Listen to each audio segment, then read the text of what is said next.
साफ किया, साफ नजर में आया।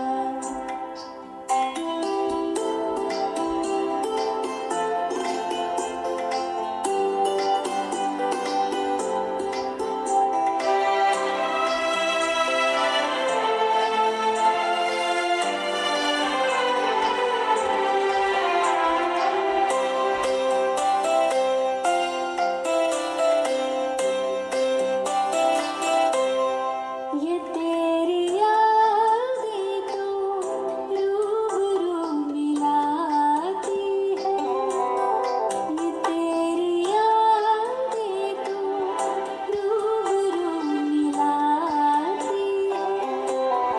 देखो तुझे तो बड़ा रूह सुकून पाती है, देखो तुझे तो बड़ा रूह सुकून पाती है। कभी न मैं तन्हा रब को रहनुमा पाया, कभी न मैं तन्हा रब को रहनुमा पाया। आईना साफ किया, साफ नजर तू आया। आईना साफ किया, साफ नजर में आया। जो मैं को साफ किया, साफ नजर तू आया। रब को मेहरबान पाया। आईना साफ किया, साफ नजर तू आया। रब को मेहरबान पाया, रब को निगहबान पाया, रब को रहनुमा पाया।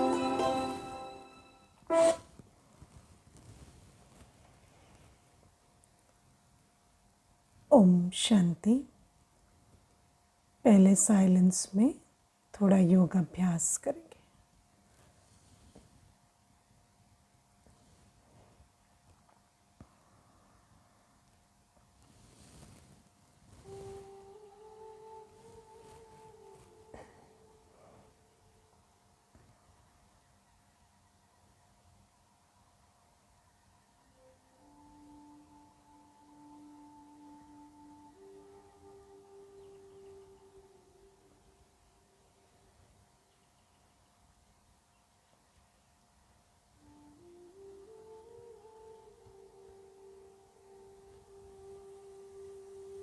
जो भी आप कर रहे हैं उन सारे कामों को छोड़कर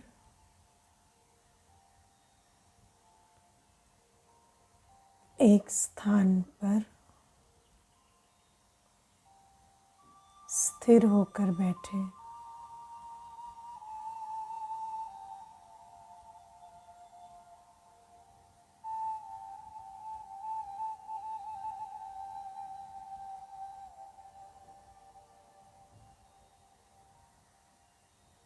शरीर बिल्कुल स्थिर और रिलैक्स रखें।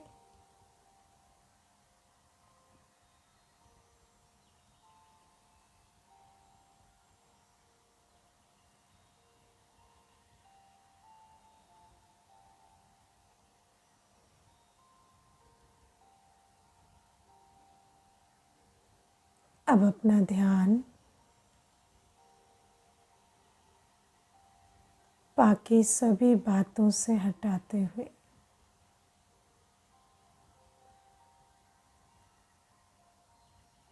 अपने शरीर की स्थिरता पर लाएं।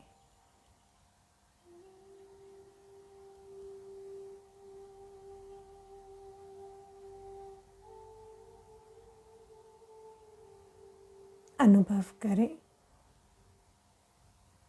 शरीर कितना स्थिर बैठा है।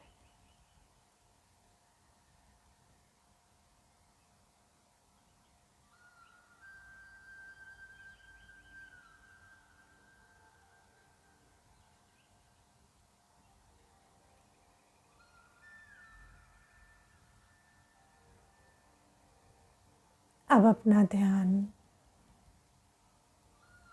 धीरे धीरे चेहरे पर ले आए।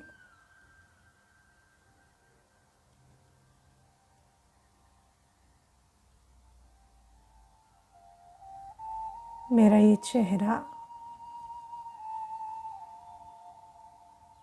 बिल्कुल शांत है।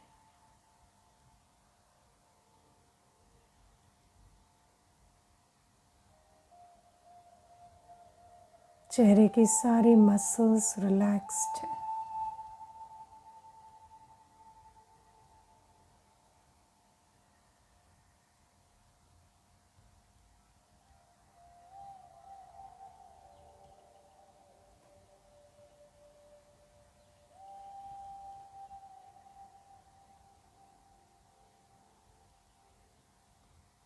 अब दोनों आँखों के बीचों बीच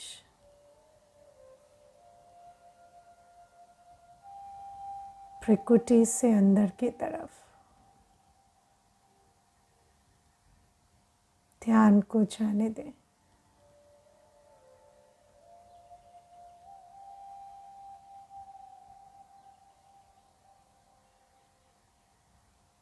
वहाँ अंदर देखें। आप बैठे हैं। आप आत्मा।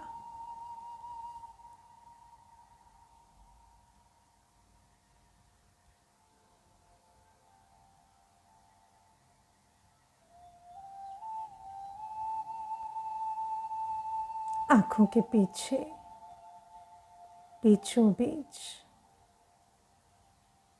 आत्मा का निवास है।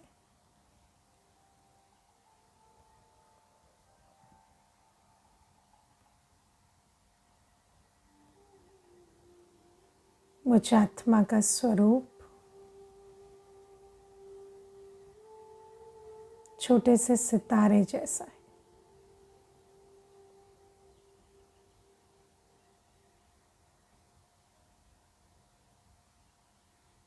अनुभव करें।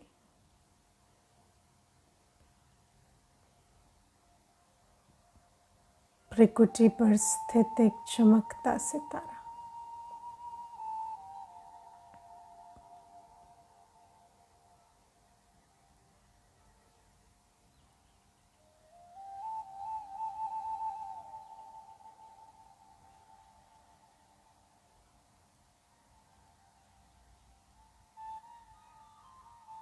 मुझसे जो किरणें, जो प्रकाश प्रवाहित हो रहा है वो शांति का प्रकाश है।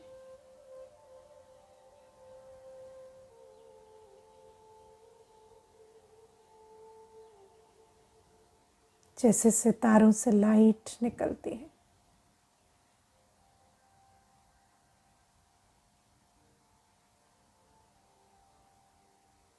मुझ आत्मा से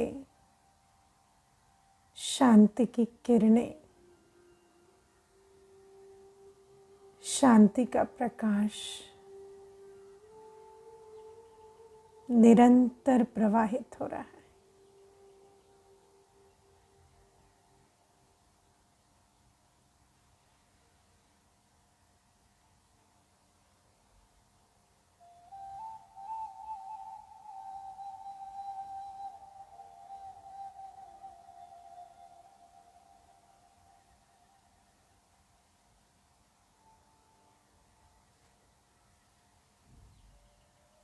कुछ देर के लिए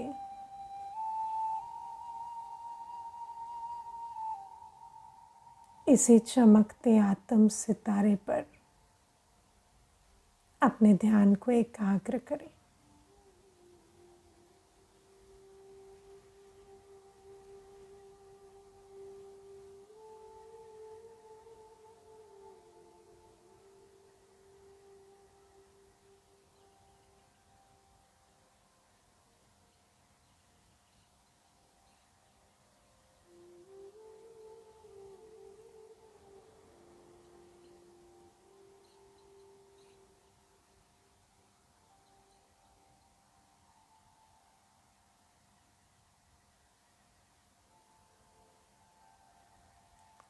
ओम शांति।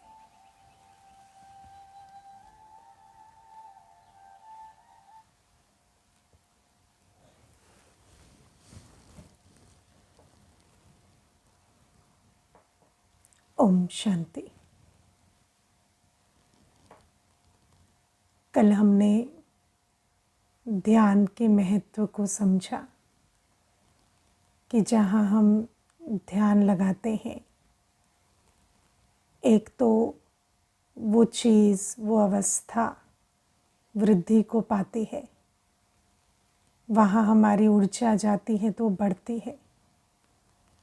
दूसरा, वो जो चीज़ है, वो परिस्थिति है, वो अवस्था है, उसका प्रभाव मेरे पर भी पड़ता है। मेरी आंतरिक स्थिति वैसी ही बनती जाती है। तो ये दो बातें हमने ध्यान के बारे में समझी। ये जो सारी क्लास है, ये इसी के बारे में है कि ध्यान कहाँ लगाएं, किस पर लगाएं। क्योंकि ध्यान एक शक्ति है, जिस पर ध्यान लगाएंगे वो चीज़ बढ़ेगी, उसको ताकत मिलेगी। तो किस चीज़ को हम बढ़ाना चाहते हैं, वो हमें अटेंशन देना है। अब आज हम ये समझेंगे कि हम किस पर ध्यान देना चाहते हैं। तो पहले जो ध्यान देने की सब्जेक्ट है, वो ध्यान देने की सब्जेक्ट है आत्मा पर। क्योंकि जब हम योग की परिभाषा समझते हैं, आप जो इस क्लास में बैठे, ये कौन सी क्लास है? राजयोग की क्लास है। राजयोग की जो परिभाषा है, वो है अपने को आत्मा समझ, परमात्मा को याद करना। तो जो राजयोग हम करने बैठे हैं, उसकी जो फॉर्मल डेफिनेशन है, जो गीता में भी हम सुनते हैं कि देह सहित देह के सब धर्मों संबंधों को भूल, अपने को आत्मा समझ, परमात्मा को जब याद करते हैं तो हमारे विकर्म विनाश होते हैं। सुना? सभी नोट कर लें। देह सहित देह के धर्मों संबंधों को भूल, अपने को आत्मा निश्चय कर, परमात्मा को याद करना। इस याद से विकर्म विनाश होते हैं। इसी को राजयोग कहते हैं।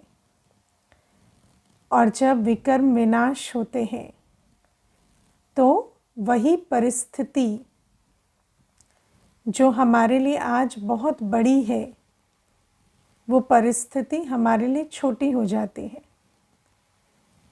क्योंकि जो नियम है वो ये कहता है कि परिस्थिति उतनी ही छोटी है जितनी स्वस्थिति बड़ी है ना? जैसे एक छोटा सा बच्चा है और आपके सामने टेबल रखा है। आप उस 3 वर्ष के 4 वर्ष के बच्चे को कहो ये टेबल उठा दो या इसे यहाँ से वहाँ शिफ्ट कर दो, तो उसके लिए बहुत बड़ी बात है। क्यों? क्योंकि उसकी शारीरिक शक्ति कम है। लेकिन यही काम अगर आप किसी ऐसे व्यक्ति को दो जो 20-22 वर्ष का है, जिसकी शारीरिक शक्ति ज़्यादा है, तो उसके लिए वो कोई बड़ी बात नहीं। क्योंकि जितनी शक्ति शरीर में है, उस हिसाब से टेबल का वेट कम या ज़्यादा उसे लगेगा।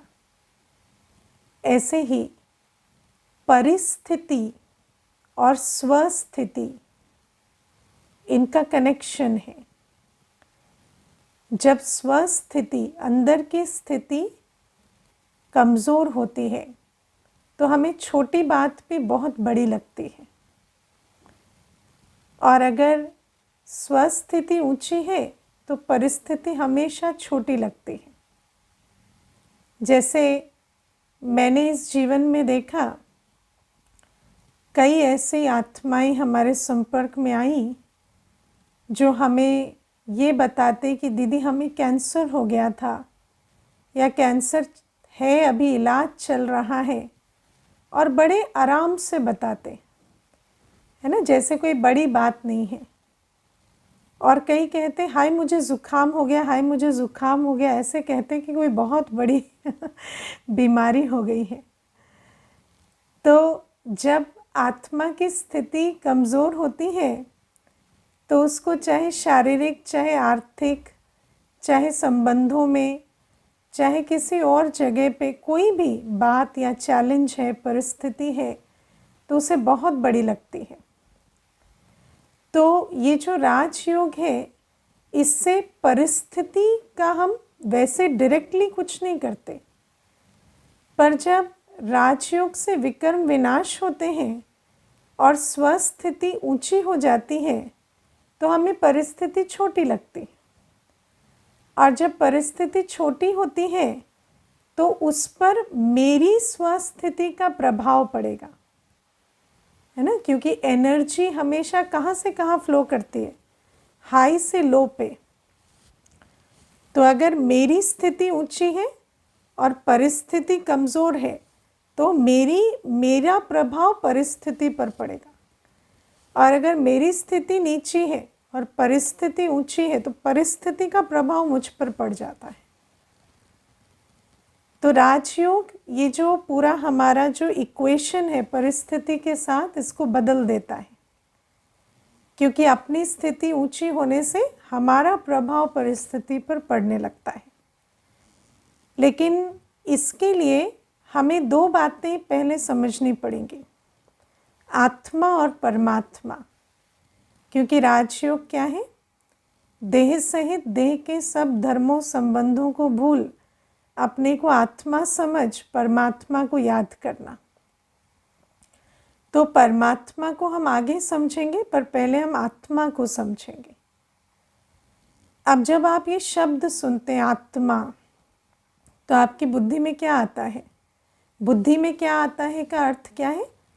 आपकी बुद्धि क्या करती है? चित्र बनाती है। जैसे ही मैं आपको कहूँगी एप्पल, तो आपकी बुद्धि में चित्र बना ना एप्पल का। मैं आपको कहूँगी सुख, तो सुख का चित्र बनता है। दुख का चित्र बनता है। पेड़, पक्षी, चित्र बनेगा फट से, तो उसको कहते हैं बुद्धि में आना। अब जब मैं कहती हूँ आत्मा, तो आपकी बुद्धि में क्या आता है? हाँ, तो किसी ने लिखा है भूत है ना, तो भूत आता है बुद्धि में क्योंकि क्या होता, हमने ये जो आत्मा शब्द है वो कहाँ सुना है ना, फिल्मों में या कहीं, तो हमेशा क्या दिखाते हैं, ऐसे एक सफ़ेद सा कुछ छाया सा है और उसको कहेंगे ये आत्मा है।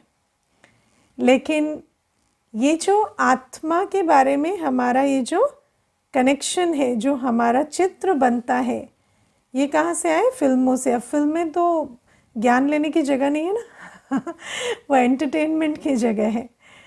तो हमें आत्मा वास्तव में कौन है, कैसी है, वो यहाँ हम समझेंगे।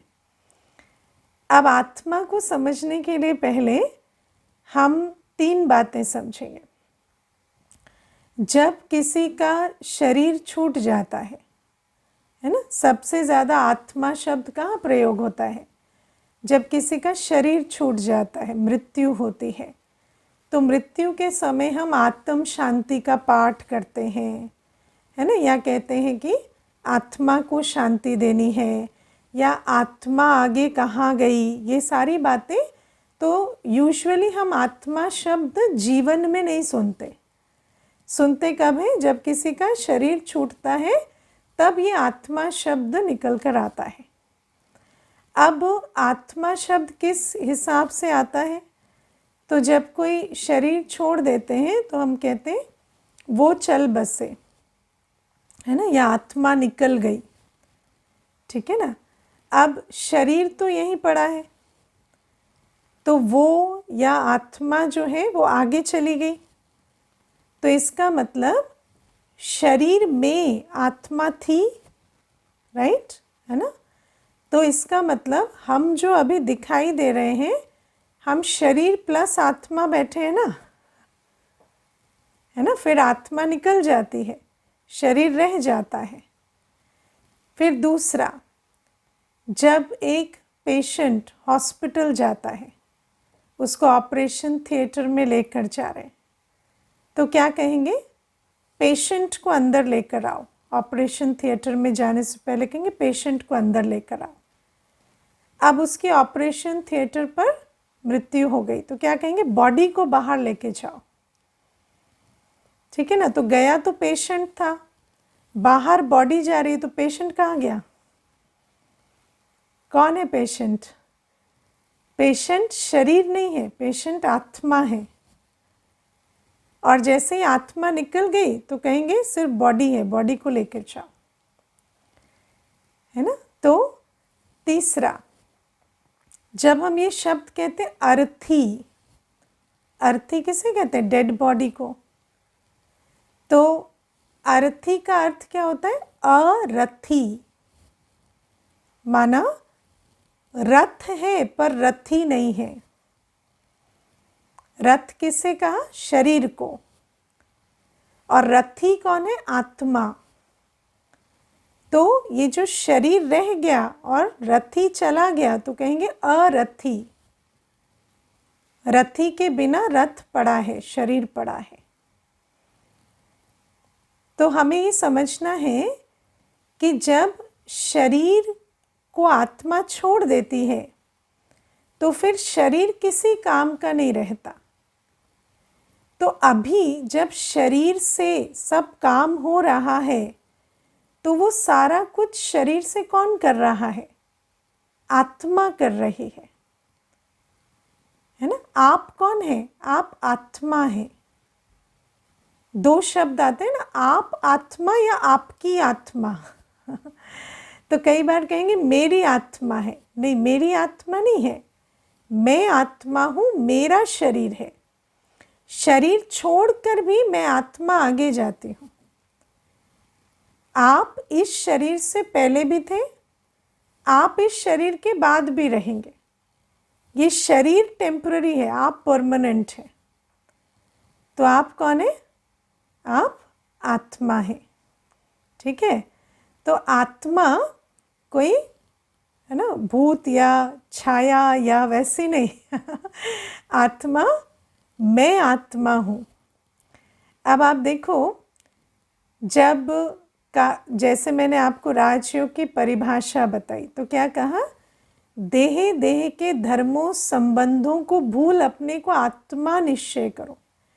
तो इसका मतलब आत्मा देह देह के धर्मों संबंधों से न्यारी है ना? तो मैं आत्मा जो हूँ, मैं इस देह से अलग हूँ, देह के संबंध से अलग हूँ, देह के धर्म से अलग हूँ। ये जो शरीर है, संबंध किसके? शरीर के संबंध है ना। एक बार आत्मा निकल जाती है फिर वो संबंधों से मिलने आती है क्या? संबंधों को मुड़कर देखती है? नहीं। वो नया शरीर लेगी, नए संबंध, उस शरीर के संबंध नए होंगे। देह का रूप रंग, देह का धर्म इस शरीर के साथ खत्म हो जाता है। मैं आत्मा आगे चली जाती हूँ। तो मैं आत्मा हूँ और ये देह है, इस देह के संबंध है, देह के धर्म है, देह का रूप रंग है, देह स्त्रीलिंग पुल्लिंग है। आप आत्मा नहीं। अब अपने को आत्मा समझने के लिए हमें क्या चाहिए? आत्मा का ज्ञान चाहिए कि आत्मा कैसे दिखती है, आत्मा का गुण क्या है, आत्मा कहाँ रहती है। अब मैंने कहा आत्मा शरीर के द्वारा कर्म करती है, तो कैसे करती है? वो सारी बातें हम अभी पहले समझेंगे ताकि हम राजयोग कर सके।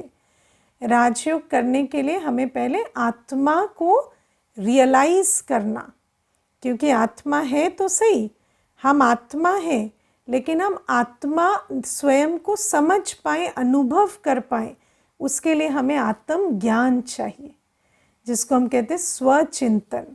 तो स्वचिंतन के लिए आत्मा का ज्ञान चाहिए। तो सबसे पहले आत्मा का रूप क्या है? आत्मा का रूप क्या है, या आत्मा किस चीज़ से बनी है, वो समझेंगे। अब आत्मा का रूप क्या है?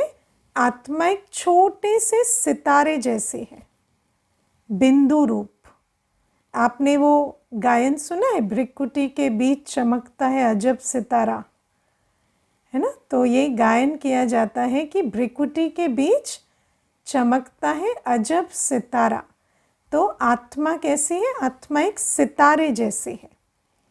अब आप देखो, आत्मा को निराकार कहा जाता है। किस किस को पता है आत्मा को निराकार कहते हैं? ना, आत्मा निराकार है। तो निराकार का मतलब क्या होता है, इसको ठीक से अंडरस्टैंड करना। जब हम कहते हैं निराकार, मतलब हम समझते हैं निराकार माना जिसका कोई आकार नहीं है। लेकिन अगर कोई भी चीज़ है तो उसका आकार ज़रूर होगा, ठीक है ना? कोई चीज़ एग्जिस्ट करती है तो उसका आकार होगा। आकार सूक्ष्म हो सकता है, आकार बड़ा छोटा अति छोटा हो सकता है, लेकिन आकार है। लेकिन जब हम कहते हैं निराकार, तो उसका अर्थ ये नहीं होता कि कोई आकार नहीं है। उसका अर्थ होता है आत्मा एक बिंदी जैसी है। जब आप बिंदी की बात करते हैं तो बिंदी का कोई डायमेंशन नहीं होता। बिंदी को ज्योमेट्री के हिसाब से आप ये नहीं कह सकते इतनी लंबी, इतनी चौड़ी, इतना इसका है ना विड्थ है, या इतना इसकी जो उसके अंदर की जो नाप है उसको ले नहीं सकते। इसीलिए बिंदी को कहते हैं निराकार। तो आत्मा निराकार है माना आत्मा एक बिंदी जैसी है। और बिंदी कैसी है? तो आत्मा को कई कहते हैं आत्मा एक एनर्जी है, सोल इज एन एनर्जी। तो आत्मा किस चीज़ की एनर्जी है? जैसे दुनिया में केमिकल एनर्जी होती है, एटॉमिक एनर्जी होती है, न्यूक्लियर एनर्जी होती है। एनर्जी के तो टाइप होते हैं ना। तो आत्मा किस प्रकार की एनर्जी है उसको हमें समझना है। तो आत्मा है सतो गुणी सत्ता, 7 गुणों की एनर्जी, है ना? 7 गुणों की एनर्जी। इसको लिखेंगे: ज्ञान, पवित्रता, शांति, प्रेम, सुख, आनंद और शक्ति। ज्ञान, पवित्रता, शांति, प्रेम, सुख, आनंद और शक्ति, ये 7 गुण आत्मा की एनर्जी है, ठीक है? इसीलिए आत्मा को सतोगुणी सत्ता कहते हैं। अब आप देखो, हम सारे दिन कहते हैं मुझे शांति चाहिए, मुझे प्यार चाहिए, मुझे खुशी चाहिए, है ना? मुझे कोई चीज़ ना जानूँ ना, मुझे ऐसे अंदर से लगता है कि मुझे जानना है। तो ये जो ज्ञान की उत्कंठा, शांति की उत्कंठा, प्यार की, खुशी की, ये किसको होती है? कौन कहता है मुझे शांति चाहिए, प्यार चाहिए? शरीर? शरीर नहीं कहता। शरीर को शांति चाहिए, प्यार चाहिए? किसी को अगर शांति ना मिले, प्यार ना मिले, खुशी ना मिले, तो क्या वो शरीर मर जाएगा क्या? शरीर तो खाना पानी हवा मिला तो शरीर बढ़ता रहेगा, है कि नहीं? जो है ना, जिन बच्चों को प्यार भी नहीं मिलता, पालना भी नहीं मिलती, वो भी तो छोटे से बच्चे बड़े बड़े जवान हो ही जाते हैं ना, कि नहीं हो जाते? लेकिन सारे दिन जो कहता है मुझे शांति चाहिए, प्यार चाहिए, खुशी चाहिए, वो कौन है? वो इस शरीर में बैठी मैं आत्मा कहती हूँ। अब आप देखो, शरीर किससे बना है? 5 तत्वों से। इसीलिए शरीर के अंदर किस चीज़ की नीड जागृत होती है? पानी की, हवा की, ऊष्मा की, भोजन की, है ना? जल, वायु, अग्नि, पृथ्वी, आकाश, इनसे शरीर बना है। तो शरीर को इन चीज़ों की आवश्यकता पड़ती है। और अगर शरीर को ये चीज़ें मिली तो शरीर बड़ा होता रहेगा। लेकिन ये जो सारे दिन शांति चाहिए, प्यार चाहिए, खुशी चाहिए, ये आत्मा कहती है, क्योंकि आत्मा इन 7 गुणों से बनी है। तो आत्मा 7 गुणों की एनर्जी है। आत्मा का स्वरूप बिंदु स्वरूप है। और तीसरी बात, ये जो हम सारे दिन शांति चाहिए, प्यार चाहिए, खुशी चाहिए कहते हैं, तो आत्मा को ये चाहिए। क्यों चाहिए? क्योंकि अभी आत्मा की अवस्था थोड़ी है ना ढीली है अभी आत्मा शक्तिहीन है। आत्मा ये 7 चीज़ों से बनी है, लेकिन आज क्योंकि ये चाहिए चाहिए कह रही है, इसका मतलब आत्मा अभी शक्तिहीन हो गई है। और ये जो चीज़ें, ये जो 7 गुण हैं जिससे आत्मा बनी थी, वो आज आत्मा में कम हो गए हैं, है ना। इसीलिए तो चाहिए चाहिए चल रहा है। अब आप देखो, कई बार आप ये शब्द यूज़ करते हो, ये व्यक्ति है ना, इसमें बहुत स्पिरिचुअल पावर है, इनमें बहुत आत्म बल है, इनमें बहुत आत्मिक शक्ति है, कहते हो ना। तो वो शब्द कहाँ पर यूज़ होते हैं? जहाँ आप किसी में ज्ञान देखते हैं, प्योरिटी देखते हैं, कोई बहुत लविंग होता है, बहुत प्यार से चलते हैं, कोई बहुत हमेशा शांत रह पाते हैं, कोई हमेशा खुश रहते हैं हर परिस्थिति में, तो क्या कहेंगे? ये आत्मा ऊंची है। यही कहते हैं ना। जब हम किसी व्यक्ति का इस प्रकार से वर्णन करते हैं कि अच्छी आत्मा है, ऊंची आत्मा है, इनमें आत्मिक शक्ति है या मनोबल है, तो उसका अर्थ यही होता है कि उनमें 7 गुण ज़्यादा हैं। तो अगर हमें इस संसार में रहते ऊंचा बनना है ना, ऊंचा बनना, जब हम ऊंचे हो जाएंगे तो परिस्थिति क्या हो जाएगी? नीचे। कई बार आप देखते हो ना, मुझे आज ही कोई बता रहे थे, कहते मैं एक साधु से मिला और वो जो साधु थे वो बादलों की दिशा बदल देते थे। तो मैंने कहा आप भी बदल सकते हो। तो कहते कैसे? तो मैंने कहा क्यों, जब आपके अंदर ये कॉन्फिडेंस आ जाएगा ना कि मैं आत्मा हूँ और बादल प्रकृति है और मेरे में इतनी शक्ति है कि मैं बादल बदल दूँ, जिस दिन आप चौंकना बंद कर देंगे इस बात से, उस दिन आप बदल सकते हैं, है ना। तो जब आपके अंदर ज्ञान, पवित्रता, शांति, प्रेम, सुख, आनंद, शक्ति बढ़ता है योग अभ्यास से, तो आपको प्रकृति की कोई भी चीज़ बड़ी नहीं लगती।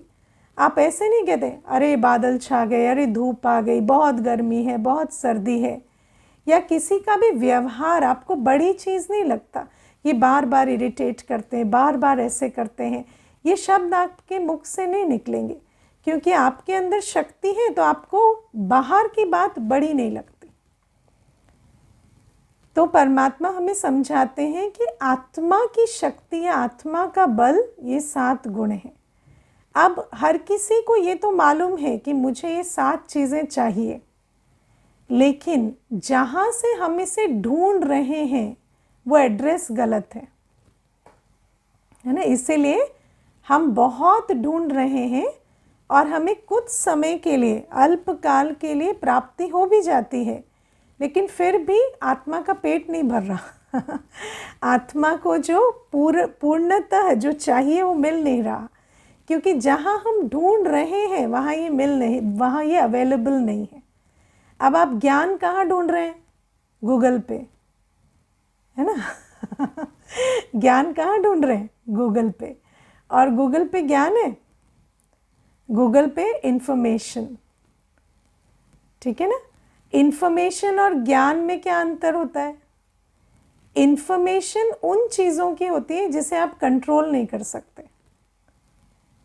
ठीक है। आपको 5 तत्व की जो प्रकृति है ना, इसके बारे में साइंस बहुत इंफॉर्मेशन देगी, लेकिन उन 5 तत्वों को आप कंट्रोल नहीं कर सकते, क्योंकि अभी आत्मा शक्तिहीन है। तो जितना आप उसके बारे में जानते जाएंगे, आपके अंदर भय और अनसर्टेनिटी बढ़ेगी।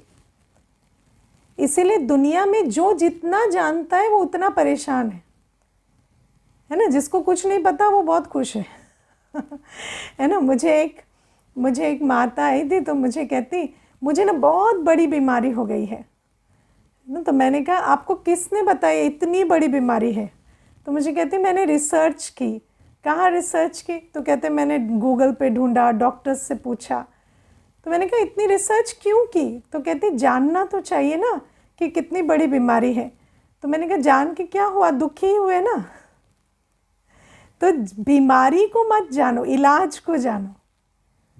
अगर आप इलाज पता कर सकते हैं तो पता करो, नहीं तो बीमारी कितनी बड़ी है या उससे क्या क्या हो सकता है वो ज़्यादा समझने से ज़्यादा परेशान होंगे, है ना। ऐसे ही आप देखो आजकल क्या करते हैं, कोई भी दवाई खाएंगे तो पहले जाकर सर्च कर लेंगे इसके क्या क्या साइड इफ़ेक्ट्स होते हैं, इससे क्या क्या हो सकता है, फिर उस दवाई को खाएंगे और मन में शंका रहती रहेगी कि ये दवाई तो मुझे ये नुकसान कर सकती। तो थॉट्स बिकम थिंग्स। जो आप सोच रहे हैं, दवाई तो अपना काम कर रही है, पर साथ में आपकी जो सोच चल रही है वो कितना नुकसान कर रही है। तो सारी दुनिया में हमें उन चीज़ों की इन्फॉर्मेशन मिलती है जो हम कंट्रोल नहीं कर सकते, लेकिन ज्ञान माना उन चीज़ों के बारे में जानना जो हमारे नियंत्रण में है।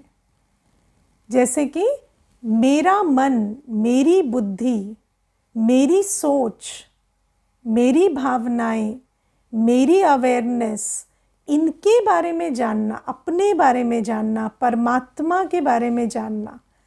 जब हम इनको जानेंगे ना तो हमारी लाइफ कंट्रोल में आएगी। तो ज्ञान कहते हैं आत्मा परमात्मा के ज्ञान को।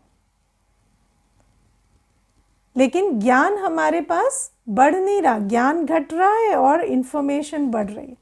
इसीलिए जितना जानते जा रहे हैं उतना आत्मिक शक्ति बढ़ने की जगह घटती जा रही है ना। और फिर दूसरा, पवित्रता। पवित्रता के लिए हम आज क्या करते हैं, पवित्रता के लिए हम बाहर सफाई करते हैं, है ना। कोई भी व्रत आया, त्योहार आया, क्या करेंगे, बाहर झाड़ू पोंछा, क्लीनिंग, दिवाली हुई तो बाहर का कोना कोना साफ कर देंगे। लेकिन लक्ष्मी क्या बाहर सफाई से आएगी है ना। अंदर की सफाई नहीं करेंगे।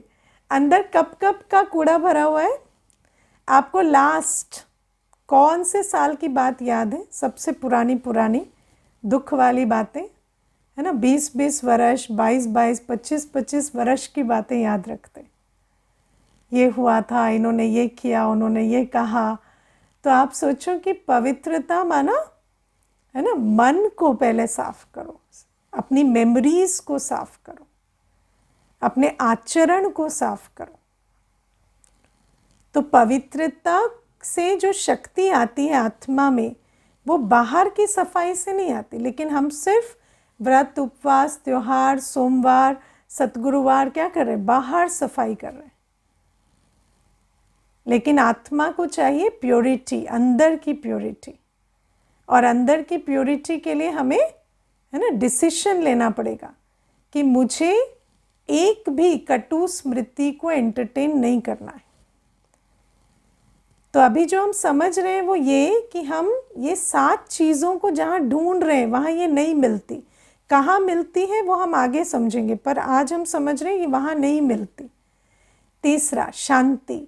शांति आप कहाँ ढूंढ रहे हैं, हाँ, शांति कहाँ ढूंढ रहे हैं, हॉलीडेज, रिजॉर्ट्स, पार्क, नेचर, है ना, वहाँ मिलेगी शांति है ना। वहाँ तो सिर्फ एक्सटर्नल, बाहर की शांति है। पर जो आप ढूंढ रहे हैं सच्ची शांति, उसका बाहर की आवाज़ से कोई कनेक्शन नहीं है। कहीं भी जाते हैं तो हमारे जो थॉट्स है वो ऐसा नहीं कि शांत हो जाते, थोड़ी देर के लिए हो भी जाते हैं, पर हमारी आदतें जो है, सोच की आदत, सोच के संस्कार, वो वही है। मुझे याद है, मुझे एक बहन बोलती थी कि मैं एक स्थान पर गई बहुत पैसा खर्च कर कि थोड़ा मुझे रिट्रीट करनी है, शांत होना है। और जैसे ही वहाँ गई तो हम फ्लाइट से उतरे और उसके बाद मेरा मोबाइल नहीं मिला, है ना, मोबाइल गायब हो गया। तो सारे टाइम मोबाइल के बारे में ही सोचते रहे तो शांति मिलेगी क्या, है ना। शांति तो जब तक हम अटैच, हमारे अंदर ये जो अशांत होने की आदतें हैं, ये जो सोचने की आदतें हैं, तब तक हमें शांति नहीं मिल सकती। इसके बाद प्रेम। प्रेम हम कहाँ ढूंढ रहे हैं, किससे ढूंढ रहे हैं प्रेम आप, हाँ, हस्बैंड से, वाइफ से, बच्चों से, पेरेंट्स से। लेकिन वो जिनसे हम ढूंढ रहे हैं प्यार, वो भी प्यार ढूंढ रहे हैं, राइट? वो भी कह रहे हैं कि आई वॉन्ट लव, और हम कह रहे हैं I want love from you. ठीक है, तो जो खुद ढूंढ रहा है वो मुझे कैसे देगा? उसके पास है भी इतना प्यार? कभी चेक किया है जिससे आप इतना प्यार मांग रहे हैं, उनके पास है भी इतना प्यार देने के लिए? होगा तो देंगे ना। तो उनके तो खुद के पास नहीं है। आजकल एक स्कैम चल रहा है, आपको पता है वो स्कैम? जब किसी को प्यार चाहिए होता है तो वो ये नहीं कहते आई वॉन्ट लव, वो कहते हैं आई लव यू। ठीक है ना? तो वो जैसे ही कहते हैं आई लव यू, तो आपको लगता है अच्छा भाई, मेरा तो सारी ज़िंदगी का काम हो गया, अब मुझे ये व्यक्ति मिल गया, ये मुझे प्यार देगा और हम आराम से रहेंगे। लेकिन जैसे ही आप कहते हैं आई लव यू टू, तो वो बैठ जाते हैं झोली फैला के कि अब मेरी झोली में आप प्यार डालो। ठीक है ना? फिर वो कहते हैं वो जो मैंने कहा वो भूल जाओ, अब आपने कहा ना आई लव यू टू, अब आप प्यार डालो मेरी झोली में। तो हर कोई ऐसे झोली फैला कर बैठा है, कहते हैं आई लव यू, लेकिन actually it means I want love. उसका मतलब ये नहीं होता कि मुझे प्यार देना है किसी के पास नहीं, है ना? तो फिर सुख किससे ढूंढ रहे हैं? चीज़ों में, शॉपिंग में। आजकल कहते हैं रिटेल थेरेपी, है ना? जितना सामान खरीदे उतना खुशी, जितना खर्चा किया उतनी खुशी, जितना पैसा कमाया उतनी खुशी।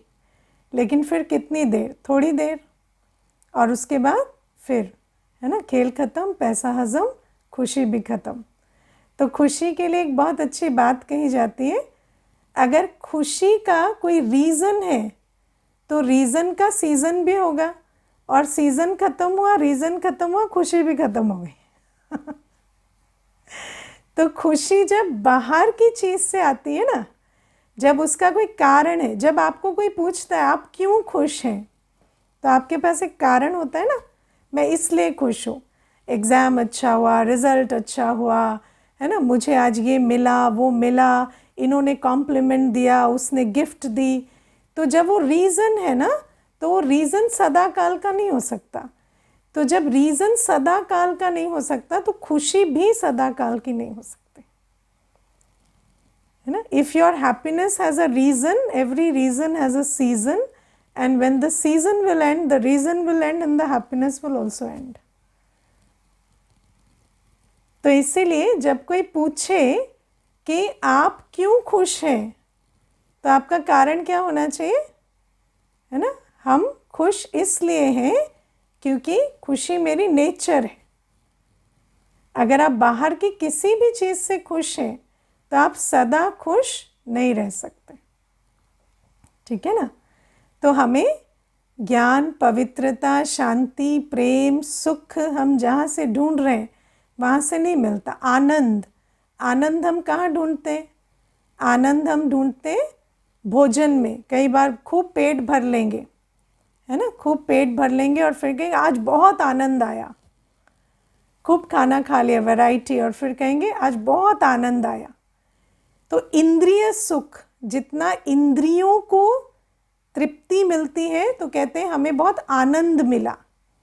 लेकिन इंद्रिय सुख कितनी देर लेंगे, है ना? इंद्रिय सुख की वजह से हम अपने शरीर को कितना एब्यूज़ करने लगे, है ना? कानों का रस लेते लेते कानों में और आवाज़ सुनाई नहीं दे रही है, इतना ईयरफोन लगा लगा के कानों में सुनते हैं, इतना आँखों से देखते हैं कि आँखों को चश्मे चढ़ गए।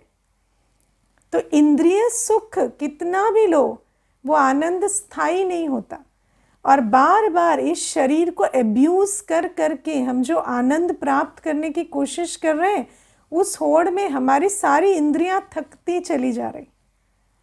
मुझे याद है एक बहन आई थी, तो उसको आंखें खुलती नहीं थी, उसकी आंखों में इतनी जलन होती थी। और मैंने उसको पूछा कि ये हाल कैसे हुआ, तो सारी रात मोबाइल पे देखते देखते वो हाल हुआ, है ना? और इतना देखते हैं, इतना फिल्म, इतना पता नहीं क्या क्या देखते हैं, और उसके बाद भी अंदर क्या आनंद प्राप्त हो गया क्या? नहीं ना। शक्ति के लिए कितना पोजीशन, पैसा, प्रॉपर्टी, उसके पीछे भागते हैं, लेकिन जितना पैसा, जितना पोजीशन, जितनी प्रॉपर्टी, उतनी शक्ति बढ़ रही है या भय बढ़ रहा है? विचार करो, कौन सा बढ़ रहा है?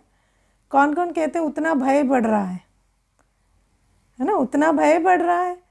तो शक्ति के लिए हम जो प्रयत्न कर रहे हैं, क्या वो हमें शक्ति दे रहे हैं? नहीं। तो हमें ये अब सोचना पड़ेगा कि आत्मा को ये चाहिए तो ज्ञान, पवित्रता, शांति, प्रेम, सुख, आनंद, शक्ति, और जिस भौतिक रूप से हम इनकी प्राप्ति करने की कोशिश कर रहे हैं उससे प्राप्त नहीं होती। इसलिए अब हमें वो विधि अपनानी है जिससे सचमुच आत्मिक शक्ति बढ़ेगी। और वो कब होती है? जब हम आत्मा को ध्यान देते हैं, जब हम आत्मा, मैं आत्मा शांत स्वरूप हूँ, सुख स्वरूप हूँ, प्रेम स्वरूप हूँ, शक्ति स्वरूप हूँ, उस अवस्था पर ध्यान लगाते हैं। तो जैसे मैंने आपको कहा, ध्यान की शक्ति जहाँ जाती है वो चीज़ बढ़ती है। तो जब आत्मा के गुणों पर हम अपना ध्यान एकाग्र करते हैं तो आत्मा के उन गुणों का अनुभव बढ़ता चला जाता है।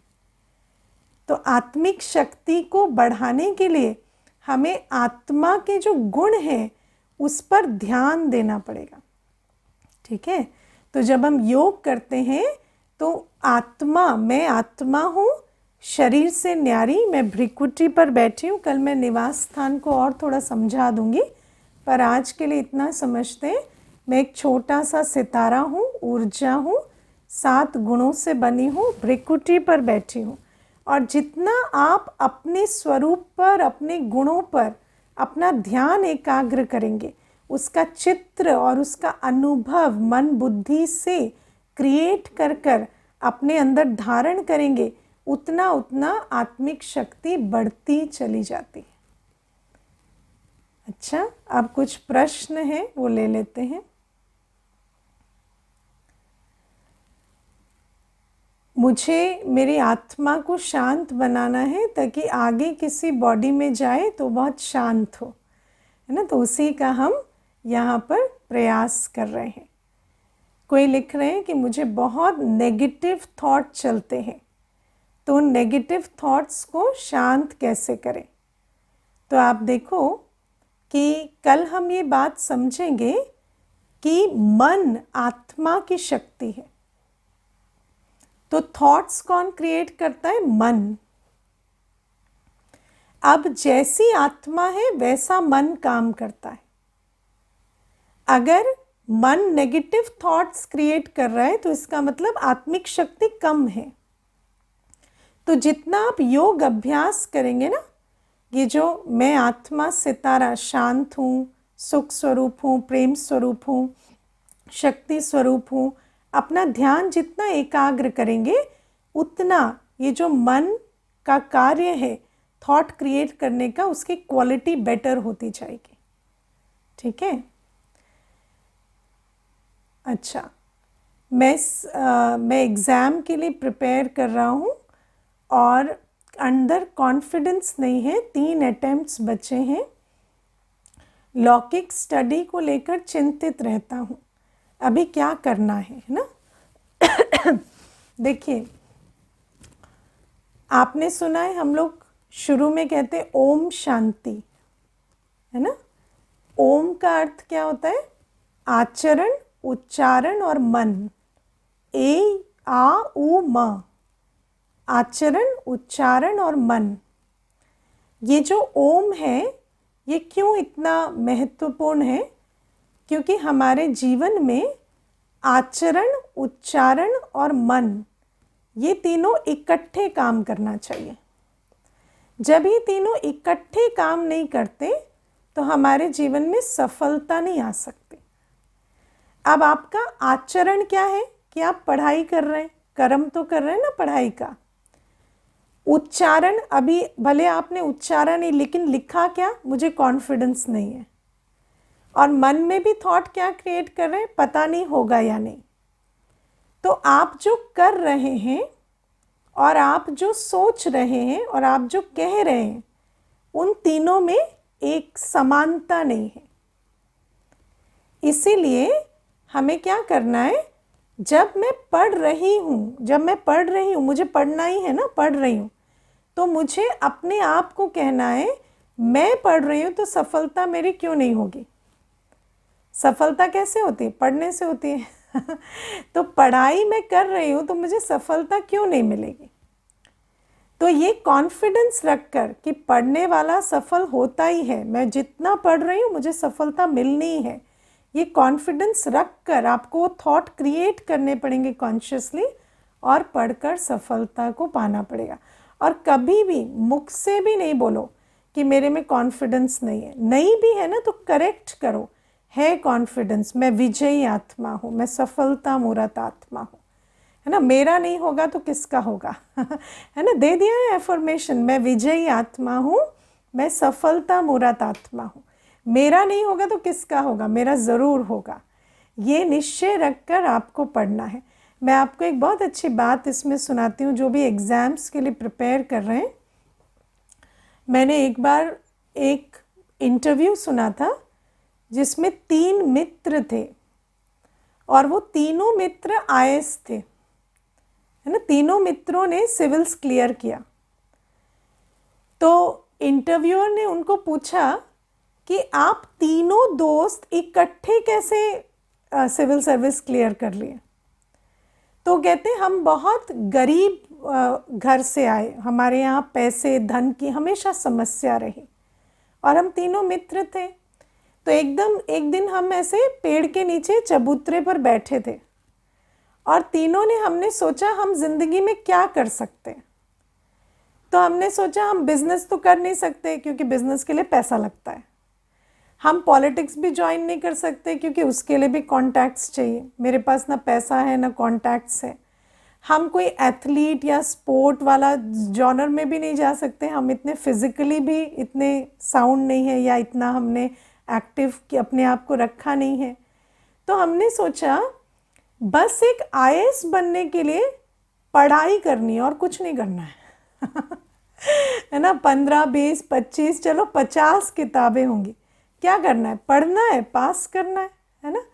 तो हम तीनों ने सोचा इससे इजी कुछ नहीं है, बस किताब खोलो पढ़ो और हो जाएगा। तो हम तीनों पढ़ने लगे और हमने सोचा अगर पढ़ने से कोई ऑफिसर बन सकता है तो इससे इजी क्या हो सकता है।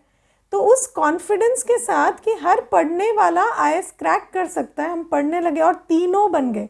एक ही साल में तीनों को सीट मिली। तो आप सोचो कि मनुष्य को ये समझना होता है कि कर्म और कर्म फल ये जुड़ा हुआ है। अगर आप पढ़ेंगे आपको क्यों नहीं क्लियर होगा, कोई कारण ही नहीं है ना। तो अपने अंदर ये डाउट्स नहीं लाने, मैं पढ़ रहा हूँ मेरा क्लियर होगा, सीधी सी इक्वेशन है इसमें। और कोई कह भी दे ना 2 साल से तो क्लियर हुआ नहीं, तो बोलो कोई बात नहीं, तीसरे साल में हो जाएगा। उस डाउट को अंदर आने ही नहीं देना है। और जैसे कहते हैं ना जहर को जहर काटता है, तो एक नेगेटिव थॉट को एक पॉजिटिव थॉट काटती है। जब आपको एक नेगेटिव या कमज़ोर विचार आता है तो उस नेगेटिव थॉट को आप चेंज करें पॉजिटिव थॉट से, ज़रूर होगा, क्यों नहीं होगा। अगर नहीं ला पा रहे लिखें, मुझे सफलता मिलनी है, मेरा होना ही है, उस कॉन्फिडेंस के साथ। लेकिन साथ में जैसे अभी मन का बताया, ऐसे आचरण को भी साथ में रखना, ऐसे नहीं है ना लिख लिख के सो गए और पढ़ाई नहीं की। है ना, एफर्मेशन तो लिख लिया लेकिन जो पढ़ाई करनी थी वो नहीं की, वो नहीं करना। क्योंकि यहाँ कोई आशीर्वाद नहीं है, यहाँ कर्म है, कर्म फल का सिद्धांत है। ओके, चलिए थोड़ा योग करते हैं, उसके बाद कल मिलेंगे।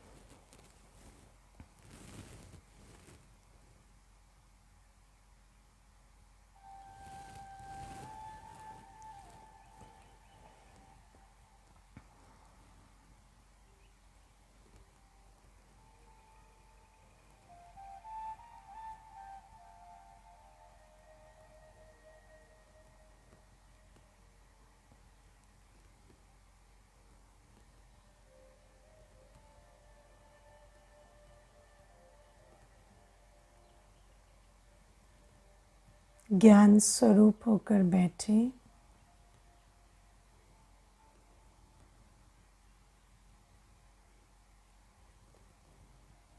कि मैं इन दो आँखों से जो कुछ भी देख रही हूँ,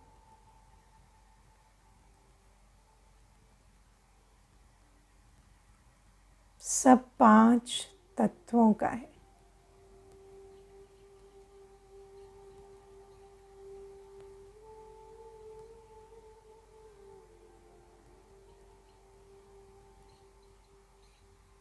सारा संसार,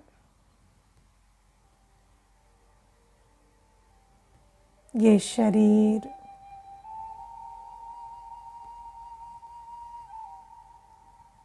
सब कुछ 5 तत्वों का है। प्रकृति,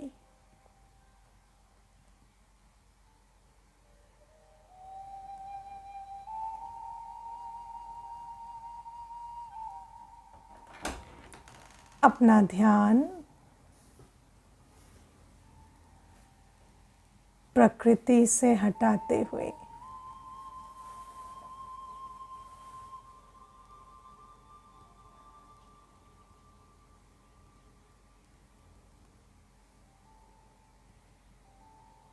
आँखों के पीछे स्थित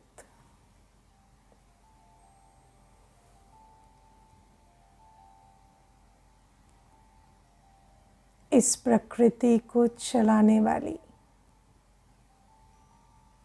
आत्मा पर लेकर आए।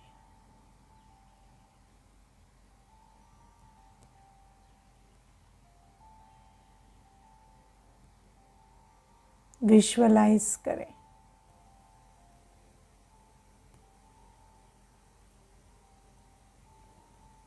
आँखों के पीछे स्थित मैं एक चैतन्य ऊर्जा हूँ।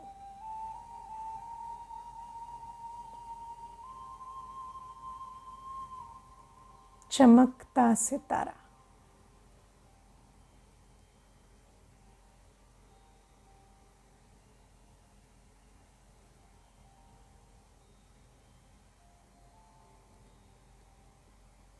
ऐसी चैतन्य शक्ति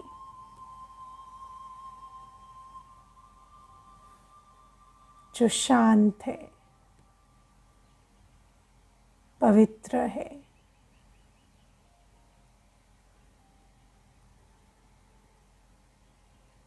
सुख स्वरूप है,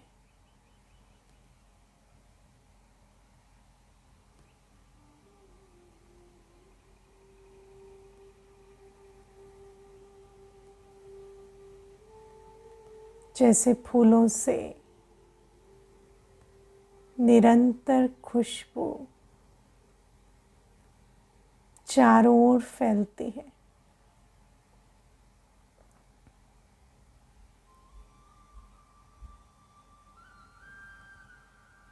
मुझ आत्मा से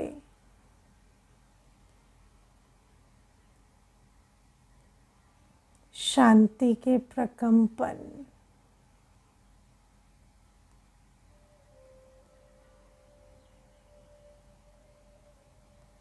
शांति की रश्मियाँ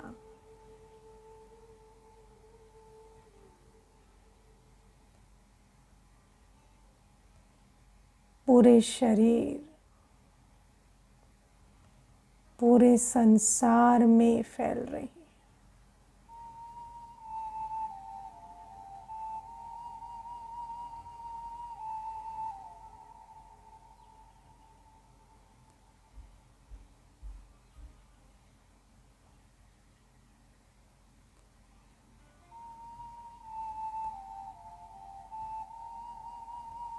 मैं आत्मा एक शांति पुंज हूँ।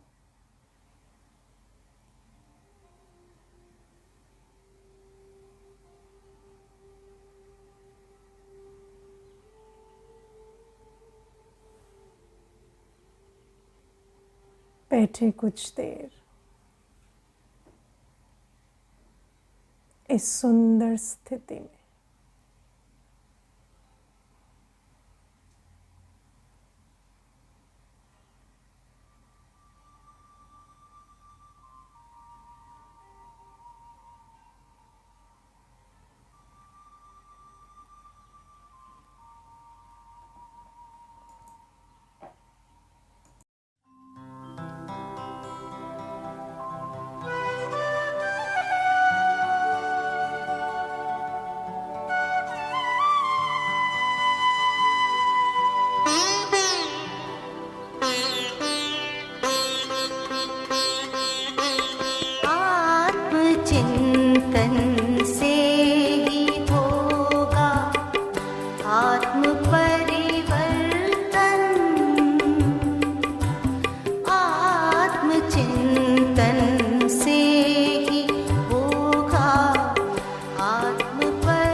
अन्वेषण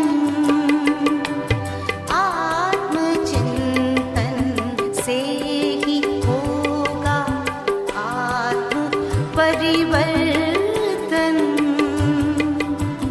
आत्म परिवर्तन करेगा, आत्म परिवर्तन करेगा, विश्व परिवर्तन